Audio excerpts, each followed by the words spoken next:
یہ دیکھیے ایک آرٹیکل میں آپ لوگوں کو بتا رہا ہوں، کیونکہ جو کہا جاتا ہے نا Islamic revolution of Iran, Islamic revolution, تو کیا یہ اسلامک ریولیوشن ہے؟ بھائی اسلام کا بنیاد جو ہمارا کلمہ ہے نا، لا الہ الا اللہ۔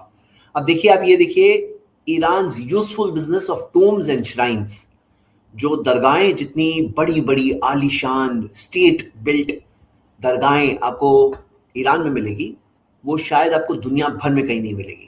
تو یہ useful business of tombs and shrines, یہ آپ آرٹیکل دیکھ رہے ہیں، اس میں کیا دیا ہے کہ 1979 کے ریولیوشن سے پہلے تقریباً 1,500 درگاہیں تھیں ایران میں۔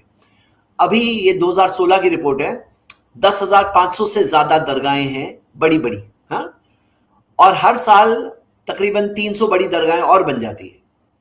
تو یہ جو شرک کا بزنس ہے نا، وہاں کا ایک بہت بڑا بزنس ہے، یہ ایک بہت بڑا بزنس ہے، جیسے آپ وہاں پہ دیکھو گے کہ کس طرح سے ایک پورا کلچر ہے، جیسے پوری چیز بلڈ کی جاتی۔ امام زادہ، جیسے بعض درگاہوں کو وہ امام زادہ یا زادہ کہتے ہیں، جیسے امام زادہ صالح جو تہران میں ہے، امام زادہ یحییٰ ہے، اور حرم کہتے ہیں امام رضا کا حرم، ہاں، مشہد میں ہے، یا فاطمہ معصومہ کا حرم جو قوم میں ہے، یا زیارت گاہ کہتے ہیں، یا آستان مقدس۔ تو اس میں الگ الگ عقیدے بنائے گئے، جیسے امام رضا کی درگاہ پہ جو جائے گا، جو وہاں جائے گا، اس کو ان کے بارے میں کہا جاتا ہے کہ گناہوں کی بخشش ہو جاتی، گناہ معاف ہو جاتے ہیں۔ اور فاطمہ معصومہ کی درگاہ پہ جو جائے گا تو کہتے ہیں جنت کی انٹری گارنٹیڈ ہو جاتی ہے، ہاں، جو قم میں جائے گا وہ جنت جائے گا۔ اور ایسے بہت ساری چیزیں ہیں، کہیں پہ جا کر بیماری کی شفا مل جاتی ہے، تکلیفیں دور ہوتی ہے، پرسنل ضرورتیں ہیں آپ کی، وہ ضرورتیں پوری ہوتی ہے، نظر اور منت کے طور پہ بھی لوگ جاتے ہیں، ہاں، وہاں جا کے شادی ہونا، بچے ہونا، فائنینشیل پرابلم، ایگزامز میں سکسیس، یہ کئی ساری چیزیں ہیں جو ہوتی ہیں۔ اور جو یہ باتیں ہیں جو لوگ یہ نہیں سمجھتے ہیں، بھائی توحید کیا امپورٹنٹ نہیں ہے؟ کیا اسلامک کے اندر توحید نہیں آتی کہیں؟ آپ کے نزدیک اسلامک میں وہ جو چیز اسلامک سمجھی جائے اس میں توحید ہے کہ نہیں ہے؟ اور آپ دیکھو گے جس طرح کا عقیدہ جو اماموں کے تعلق سے ہے کہ یا علی مدد، اے علی مدد، ہاں، یا حسین، اور جو یا مہدی، تو جو ماننا ہے کہ 12 ایسے امام ہیں، اور جو 12 امام نبی صلی اللہ علیہ وسلم کے بعد میں آئے، اور 12ویں امام مہدی وہ آئیں گے قیامت سے پہلے، اور قرآن کا کافی بڑا حصہ، 1/3 حصہ ان کے پاس ہے، وہ لے کر آئیں گے، کیونکہ ان کے جو عقیدے ہیں نا، ان کی دلیل قرآن میں تو نہیں ہے۔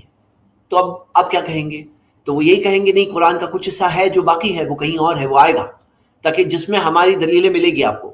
اب سوچو پورے قرآن میں جو 12 اماموں کا نام ہی نہیں ہے، تو پھر تو بہت بڑا پرابلم ہے، کیونکہ ان کا ماننا ہے کہ جو 12 امام ہیں سب کے پاس علم غیب ہے، سب کے پاس اسپیشل پاور ہے، سب کے سب معصوم ہے، کوئی غلطی نہیں کرتے ہیں، ہاں۔ تو یہ ساری چیزیں جو ہے، اور جو بدعتوں کا سسٹم ہے وہاں پر، جو بدعات ہے دین میں، نئی چیزیں، جو چیز کے لیے نبی صلی اللہ علیہ وسلم سخت ناراض ہوں گے قیامت کے دن، سحقاً سحقاً لمن غیر آبادی کہیں گے کہ دور ہو جاؤ، دور ہو جاؤ، اے وہ لوگوں جنہوں نے میرے بعد دین میں نئی چیزیں نکالی۔ تو جو چیزوں کے لیے نبی صلی اللہ علیہ وسلم ناراض ہونے والے، وہ چیز ہول سیل میں وہاں پر ہے، ہول سیل میں۔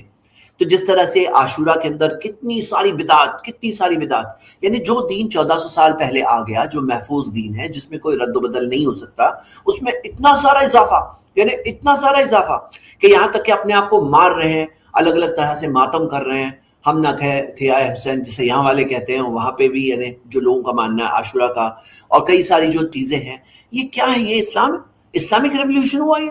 مطلب جو چیز اس کو لوگ سمجھتے ہیں، جو پولیٹیکل ایک گروپ ہے جو ایک ٹائپ کا اسلام کی طرف نسبت ہے، کوئی اسلام کے نام میں کوئی چیز ہے، اور اس کو سب لوگ بول رہے ہیں بہت اچھا ہوا، اسلامک ریولیوشن ہو گیا، اور آج اسلامک اسٹیٹ ہے وہ ایک طرح سے ایران۔ تو سمجھنا کیا ہے؟ واٹ از اسلام؟ لا الہ الا اللہ محمد رسول اللہ کے علاوہ کچھ اور اسلام ہے؟ یہ چھوڑ کر کوئی اور اسلام ہے پھر؟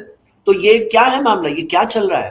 تو جو لوگ اس کو بات سمجھ رہے ہیں نا، یہ بات میں اس لیے آج کور کر رہا ہوں کیونکہ میں کیا دیکھ رہا ہوں، بعض لوگ یہ پورے ریسنٹ ڈیز کے انسیڈنٹ کے بعد اتنا نرم گوشہ رکھ کر اس طرح سے اسلامک ہیرو کے طور پر ان کے سپریم ریلیجس لیڈر کو پیش کر رہے ہیں، اسلامک ہیرو کے طور پر ایک بدعتی گروہ کے، مطلب بدترین بدعت کرنے والے، بدترین قسم کا شرک کرنے والے گروہ کے آئیڈیولوجیکل لیڈر کو جو ایک اسلامک ہیرو کے طور پہ پورٹری کیا جا رہا ہے۔ مجھے تو یہ بات پہ فیل ہو رہا ہے کہ کتنے سارے لوگ کتنا امپریس ہو جاتے ہیں، اور وہ امپریس ہو کر ان عقیدوں میں سے، جو عقیدے میں نے ابھی بس مختصر ذکر کیے، پتہ نہیں کتنے سارے عقیدوں کے لیے ایک نرم گوشہ رکھنے لگیں گے، ان عقیدوں کو صحیح ماننے لگیں گے، اس کو صحیح سمجھ کر کے پتہ نہیں زندگی میں تھوڑی جگہ دیں گے۔